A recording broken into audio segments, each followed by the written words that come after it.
Thanks for having me. Good to see you, Lewis. Good to see you, Isabella. Hi, everyone. I want to dig down a little bit, first of all, with you, Lewis. And incidentally, go and see Lewis's TED Talk. It's a fabulous TED Talk. If you want to find out more about honeybees and hive thinking and all the kind of references that were just made by Nell there. This is about collaboration with technology, Lewis. It's often been seen as a kind of dystopian scientific vision, hasn't it? That something's going to come along, it's going to destroy us, it's going to overtake us, it's going to replace us. You are suggesting a way in which we participate in the change by collaboration. Tell us how it works. Sure. So if you think about the kind of the barrier between humans and AI, there's been a lot of work looking at, how can you use AI to replace people with algorithms, automating decisions. There's been a lot of work looking at how can you target people with algorithms, influencing decisions. My interest over the last 7 years has been to say, hey, can we use AI instead of replacing people or influencing people to amplify human intelligence, to empower people to make better decisions, smarter decisions. And like a lot of technologies, I look to Mother Nature. And it turns out nature has been basically working on this problem for hundreds of millions of years. This issue of how can you take a large population and empower them to make good decisions, to amplify their intelligence. And in fact, biologists call this swarm intelligence, and it's why birds flock and fish school and bees swarm. They're smarter together than alone. And so if you think of a school of fish navigating the ocean, right? There's hundreds or thousands of fish. Each of those fish has a slightly different view of the world, different perspective, different experiences, different temperament. Yeah. How do you combine all those views into an optimal decision? Well, nature doesn't take votes or polls or surveys. Nature forms systems, these real-time systems called swarms. And so what we've been working on at Unanimous AI for the last 7 years is say, well, if birds and bees and fish can get smarter by forming these real-time swarms, why can't people do it? And so we started connecting groups of people together over the internet into these swarms modeled on natural systems. And it works. We can take groups of people and enable them to make smarter, better decisions using AI. We're using AI to combine their insights, but we're maintaining their values, their morals, their sensibilities, their emotions. So we're keeping people in the loop, keeping their intelligence and knowledge, not replacing them, but using AI to make people smarter and enable better decisions for the whole group. We'll explore in a second some of the utilities of this, and there doesn't seem to be any limit to that, actually, from politics and perhaps, I don't know, citizens' assemblies, looking at policies and the sort of things that we normally put to people by referenda, which can be explored this way, to forecasting in various areas, from financial markets to, I don't know, weather forecasting. Is that possible within this? We'll explore it. Isabella, big distinction between what you guys are doing and this is what you're doing is participatory technology, let's call it that. But it's not artificial intelligence, right? Right, exactly. So what we do is basically providing anyone, everywhere in the world, easier way to pinpoint very, very precise locations. So you can still use traditional addresses, but there are so many places around the world that don't really have very specific traditional addresses with street numbers, street names, postcodes. So we use words. So we simplified talking about locations. So found a solution that is a lot easier than use it 16 digits, like in GPS coordinates and northings and eastings, and system that works well when it's machine to machine, but it's not that user friendly. So where we're sitting right now could be Green Dog House. It isn't, by the way. Exactly. I do have your app on my phone, but it isn't. But it could be as simple as that, and that will identify this space. Is this a bit like what people often in America do with the phone numbers? We have letters on it. We don't do that very often, Lewis, over here. But, instead of remembering a long phone number, you might have a word that you remember instead. Yes, in some ways. Clearly, the system works a little bit differently, right? Because like when what you do with phone numbers is simply you're converting the numbers on your phones with letters corresponding to the keyboard on your phone. And yeah, a system that needs to cover the entire world is a lot more complex. It's going to be a really big phone, that, isn't it? Yeah. Exactly. And we use 40,000 words in English and 25,000 in every other language where we don't cover the oceans. So yes, there's quite a bit of work that goes into creating the system. What comes to mind as the most obvious, the most successful use for that technology, Isabella? So you can think of what three words as something that you can use whenever you need an address. So you can use it exactly like a traditional address, but it's a lot more precise and a lot simpler, a lot shorter.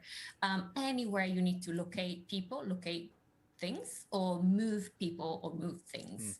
Emergency services all around the world use what three words to locate people in distress.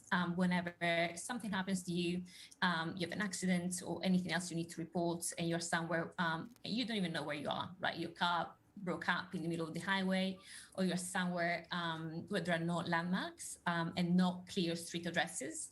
That's one use case. But also, without being that, in that case, we hope people don't need what three words every day or ever. But if you think about logistics and e-commerce, which have been growing so fast and so much with COVID, for example, so something so precise as what three words allows parcels to get exactly where they need to get. So customers are happy. Logistics companies get efficiencies. You also save carbon emissions. It's a lot more efficient and cost-efficient way. How have you dealt with, every new technology has technical issues you have to get beyond and have to deal with. Words that are very similar, or, one word which has an S on it, which looks quite similar but it isn't, or bits of the earth which might have, in the technology, the same three words. Have you encountered that yet? So, yeah, first of all, it's fascinating how all the language works that goes behind creating what three words for each language, because it's available in 48 languages at the moment. And every time we need to create the system from scratch, we need to find the best 25,000 words, and again, 40,000 in English to cover all the oceans, that can be short words, common words, and the best way to combine them.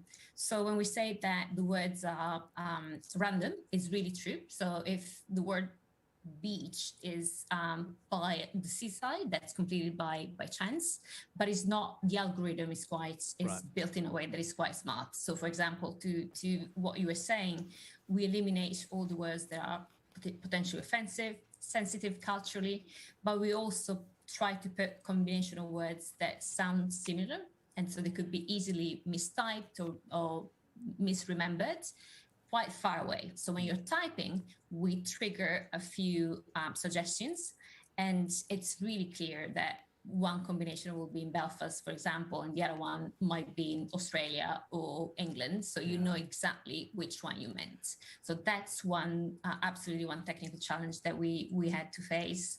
Wow. We also try to use the shortest, best words, easier to remember in highly populated parts of the world. So the best Japanese words will be in Japan. The best Spanish words will be in Spanish-speaking countries, and also in populated places of the world rather than deserts or oceans. So these are some of many of the technical tweaks that we make in the background. Lewis, in your case, I don't want to use this word crowdsourcing. I know it's a problematic term, but when you are bringing human beings together, their thought together, their expertise or their passions together, and you're producing this kind of collaborative approach to, say, forecasting, can your technology move beyond that to the natural world, like weather forecasting? So the interesting thing about creating these swarms of people is that it's applicable to any application where you have a group of people who have knowledge, wisdom, insight, intuition about some topic. It could be any topic. It could be Could if be you have a climate group of change. people who have it could be Forecasting. climate change. It could be, in fact, one of our customers is actually the United Nations, and they do something related to climate change. They use our swarm technology to forecast famines around the world. And so what they do is they bring together a group of people, and not a huge group, 20 people, who all have a different perspective. They know for a different country, they know the weather conditions, they know the political conditions, they know all the various issues that might impact a potential famine in the future. And then they collectively forecast, will there be food insecurity in that nation in the next 18 months? Will there be food abundance? And we see very, very accurate results because we're able to efficiently combine all these different perspectives. We've seen the exact same technology be used in medical areas where we have, in fact, we did a big project with Stanford Medical School where they brought together small groups of doctors, just 4 or 5 doctors, and had them work together to diagnose chest x-rays. And when they worked together as a swarm to diagnose chest x-rays, they reduced their diagnostic errors by over 30%. Wow. And we see this, everything from hedge funds forecasting market prices to businesses forecasting the sales of products. If you have a group of people who have knowledge and wisdom and insight, you can use AI to basically turn them into a super intelligence. Right. But you're maintaining the human part of it. You're maintaining their values and morals and intuition. You're not replacing them, you're amplifying them. Now, let me bring you on. This is fascinating, isn't it? I'm very excited by all of these developments. They're incredible.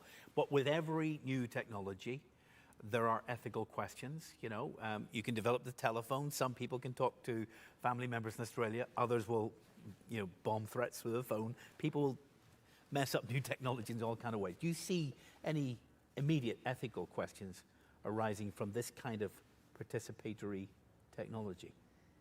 Generally speaking, I actually don't, which might sound strange because I'm very much focused on the ethics of AI and how that can be used to deceive people, to manipulate them into doing something that they otherwise might not wish to do, to figure out spooky aspects of someone from tiny, tiny little behavioral trails. Yes.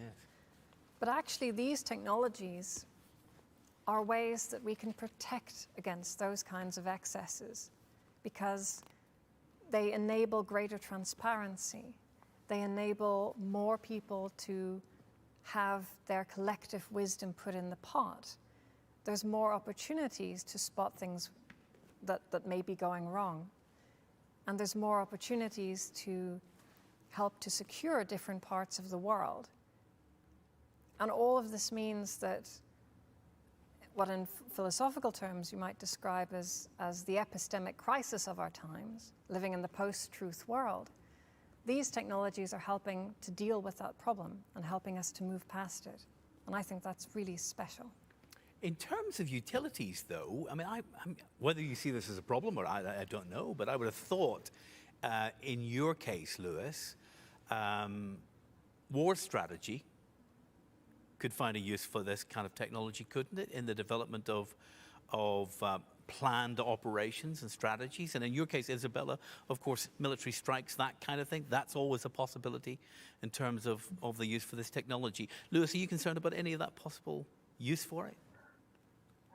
So ultimately, our hope is that people use our technology in the best ways possible. Of course. But when what we basically do is we enable groups of people to make the best decisions possible. And so we consider the alternative use of AI as replacing people altogether. And so if the alternative is to have automated war decisions that remove people from the loop, I would still prefer AI technologies like ours that keep people in the loop. Because if we have actually more people contributing their values and morals and sensibilities to the process, then we actually have a better chance of achieving good decisions than the alternative. Isabella? So in general, when it comes to location and our products, there is nothing that someone would need watchers to do that they can't do with GPS coordinates Right. when it comes to ethical issues. But Yeah. we are very careful, especially when we give our SDKs and our APIs for integration into partners' products and services. We're really careful. We want to know exactly the use case. We want to make sure they are compliant with what we find acceptable and ethical. Nell, do you think there's a kind of sort of existential impact of all of this participatory technology? If it doesn't change who we are as human beings, it may change how we see the world, and how we negotiate the world in a very radical way. Absolutely. I mean, we all started off in small tribes, right? Our distant ancestors. And all of those people knew each other intimately. Yeah, and I'm still in that tribe. That's my family. Yeah, I'm Irish. But those relations, those kinships, Yeah. make it evolutionarily worthwhile to take care of other people or to care about their interests. But as we grew out of tribes and into settlements and small cities and eventually even nations, we had to create new technologies to help us care about other people, right? So shared things like religion or shared national interests or patriotism, etc., has bonded people together that otherwise might not have any evolutionary impulse to do so. And of course, there are trade-offs of that in terms of greater tribalism that can cause more trouble in the world. But we also have technologies to move past that, to be able to see each other simply as humans, or perhaps even help us to see beyond our own species and to empathize more with non-human animals. That's what these kinds of technologies can bring us, a way of increased empathy with others, of understanding, and crucially, the technical and governmental infrastructure to coordinate our societies better, in a more just manner, and to preserve trust and good faith. And that may change everything. Just like the Industrial Revolution changed how we make things 200 years ago, this may change how we take care of things, including ourselves, including other people, other communities, and the world as a whole. When it comes to politics, participatory politics, Lewis, what would you say to someone who says, well, that's a very interesting approach. Maybe we shouldn't be simply having people vote on things. Maybe there's a better way to come to political decisions, and that might be the beehive approach to it all. So absolutely, in politics, the typical way we capture information about what a population thinks right now is to take a poll or a vote. And the thing about polls is they're polarizing. Yeah. We take a poll and it shows the difference in a population, and if anything, it forces them to entrench. Turns out nature over hundreds of millions of years discovered a better way, which is this swarming process where instead of highlighting where groups disagree, it actually highlights where groups agree. It actually helps groups find common ground and converge on solutions that they can best agree upon. And so we've been active in that space, looking at, can we take groups with very diverse views, even opposing views, and have them reach decisions using Swarm AI. And what we find is that they can come together on decisions that they can better agree upon, that actually maximize their collective satisfaction, as opposed to our current methods of votes and polls and surveys, which ironically do the opposite of what we think. They actually actively polarize and entrench groups of people. Would that be a usefulness? I mentioned earlier citizens' assemblies, which are developing in various parts of the world as a way of pulling expertise, pulling passion, pulling understanding and sensibility and everything else. Would that be in addition in your mind to the more traditional political institutions like voting? Or do you see the possibility that in a future world, people might say this could be a replacement approach to democracy? So I think in the long term, it could be. It could be a replace, or it could be basically a better way to harness and understand the sentiments of a population.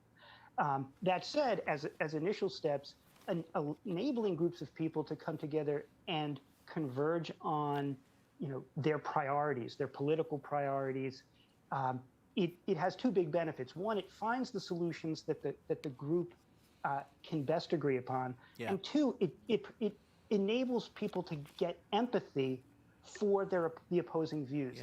And I say that because when you take a poll, you basically drop your view into a black box. That's right. It disappears, and then a number comes out, and if it doesn't agree with you, you just think, well, nobody cared what I thought. But when you're part of this real-time system, a swarm, which again is like being in a fish school, you experience the decision being formed. And so even if you don't agree with it, you understand it better.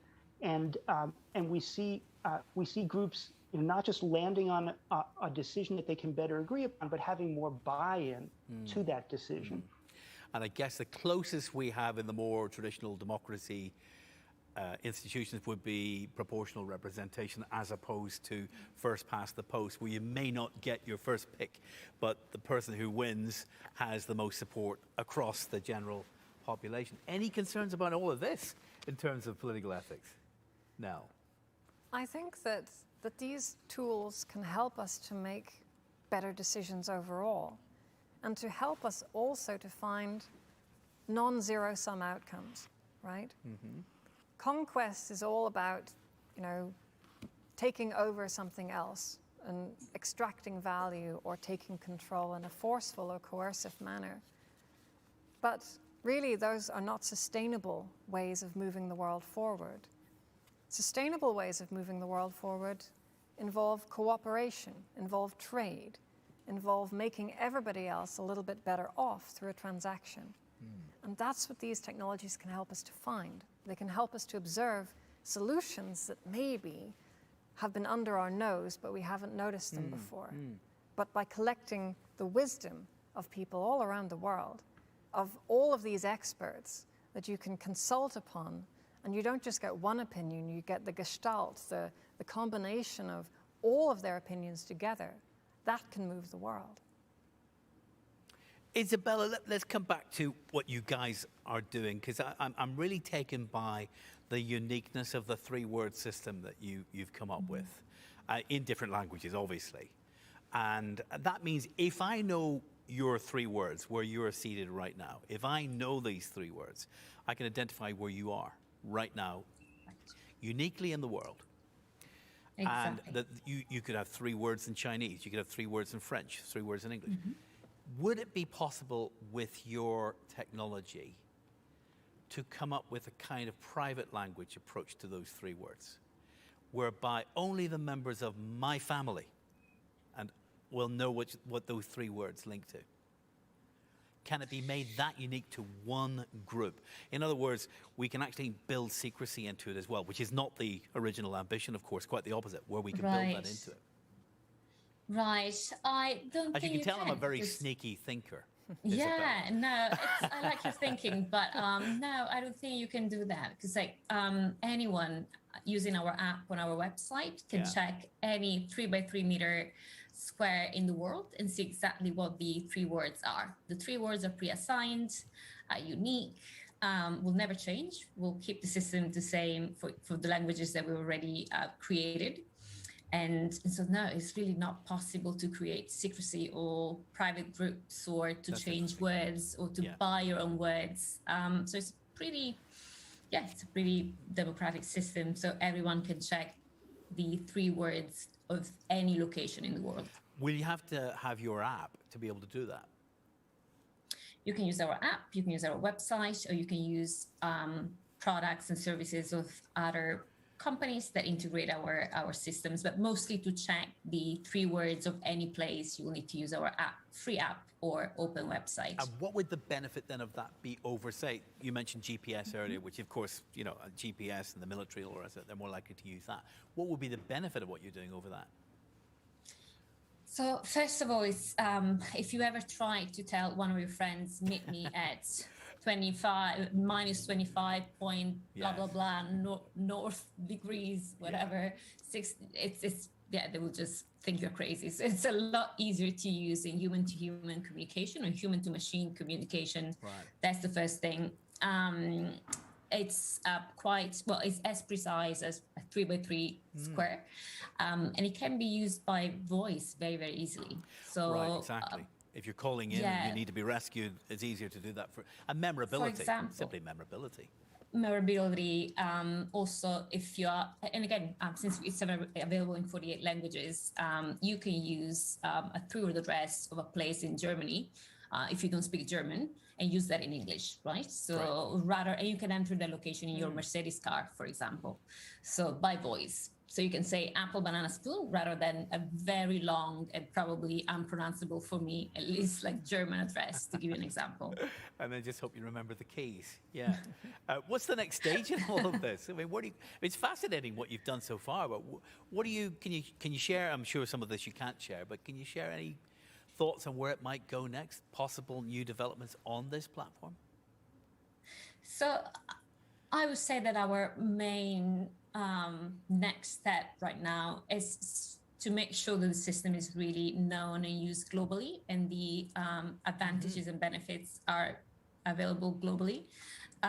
So it's a matter of, we're very well known in the UK, in a number of other countries, Germany, the US, South Africa, Australia, but the system is ready to be used anywhere, and we want to make sure that people know about it and businesses know about it everywhere. So that's really the next steps. And yes, so there's so many people that don't have addresses. That's the other point. And it's something that we tend to forget, because like most of us were born with addresses. We always had an address wherever we move. And we might forget that without an address, in many places of the world, you can't get a bank account, you can't get a SIM card, you're not able to register to vote, to get to your point before. You do not exist, basically. Mm-hmm.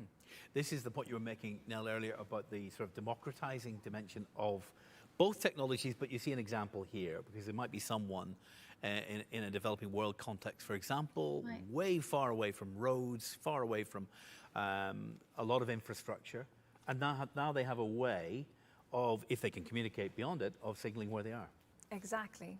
Here I am, and I need help, I need assistance, you know, and you can send it here, and thank you very much. What about, Lewis, the areas you're trying to move into, press into with this technology? You've mentioned some areas where you're already active with famine forecasting and the rest. Wonderful work. Again, democratizing examples there. What's next for you guys? Yeah, so for the last few years, we've been doing a lot of work in forecasting, because we can make groups of people produce more accurate forecasts from sales to famines. More recently, we've been focused also really in decision making and trying to enable groups to make better decisions for groups of people. And it's really a reaction to the polarizing effect that social media is having on society. One of the problems that we see is that social media and kind of AI targeted advertising is causing groups to separate into bubbles and not cross-pollinate, not have their views tested against each other, but just everyone retreating into their own little information bubbles. And so we've been working on new forms of swarming that forces groups to combine opposing views. So we can really get groups to find solutions across these across polarized populations. We think it's one of the most important things as a reaction to how society has been separating. And so we are very excited about those potentials going forward. So in situations of community conflict, where there have been many efforts over the years, albeit failed ones, to try to arrive at peace solutions, this might be a technology that could come in rather than the typical kind of ambassadorial visit from a politician. Absolutely. In fact, we did a study, a research study last year in the UK looking at views towards Brexit, where we had groups that were very politically divided on Brexit, and we brought them together in swarms and had them prioritize solutions. And what we found was that when they came together in swarms, they were able to find a prioritization that they could much better agree upon than if you had just polled them. Wow. Did you come to any conclusions? Out of interest, because my day job's a journalist. I've been looking for some answers on this one for a while. Yeah, I mean, the conclusions that we found was that that bringing groups together in swarms was actually a lot more effective than the traditional methods of either having having the group polling a group or even just having a group come together and just argue about it. That's exactly what we've been doing for years. The different negotiators just sit across the table and they argue about it, whereas you might. It's kind of game theoretical approach, isn't it? And it's not just a focus group approach. Let's be clear, but this is not just a focus group. This is tugging and pulling and pressing and coming to an agreement ultimately. If we're looking at, for example, trade barriers or debates about how we might come to a solution around some aspect of international relations, this might come to an outcome. Would that outcome be something like the lowest common denominator outcome? The least disagreeable, or would it be the best outcome? It's generally the best, and we see it, and it surprises us all the time because what we find, and we publish lots of rigorous studies with various universities, MIT, Oxford. We just did a study with Cambridge, where we find that the swarm intelligence reaches solutions that are more accurate often than even the smartest member of the group. And we see that when we worked with Stanford and diagnosing chest X-rays. But we also see it in political decisions or really, ultimately, groups of people are smart. But if we can combine their strengths in efficient ways, we can basically turn them into a super intelligence. And again, nature figured this out hundreds of millions of years ago. We're just bringing it to people. We need each other, and we're all better for it. Yeah. If we can get the 3-word location for where we are right now from Isabella, and give this to Lewis. Lewis, we have a lot of problems we would love your help with in this political domain and in trade and everything else. A final word from you, Nell, on all of this. Fabulous, interesting, intellectually challenging, technologically inspiring, but politicians have to come into this too. And there is a degree of power involved in this, isn't there? Where a political response to this might be, I'm not sure I want to hand over that much power to technology. Well, I think actually these technologies enable us a way to stand up against AI, or at least to help preserve our interests, as well as to help to teach AI, to help to put our collective values into AI, to help to align it with humanity. And I think that broadly that's going to help to protect us and help to secure our interests against these increasing, very powerful big tech monopolies. Thank you for that. We've just worked it out. Gallons hurt giving. Isabella, that is where we are. Lewis, we'll see you at Gallons Hurt Giving sometime soon. And thanks to Isabella, Lewis, and to Nell as well. That was fabulous. Really enjoyed that. And that brings to an end, I'm afraid, our journey through these 2 days as we've explored together adventurously in many ways emerging technology and how it is transforming our world. A massive thanks to all of our speakers here in this session and to everyone who has shared their knowledge, their experience and their passion with us over the past 2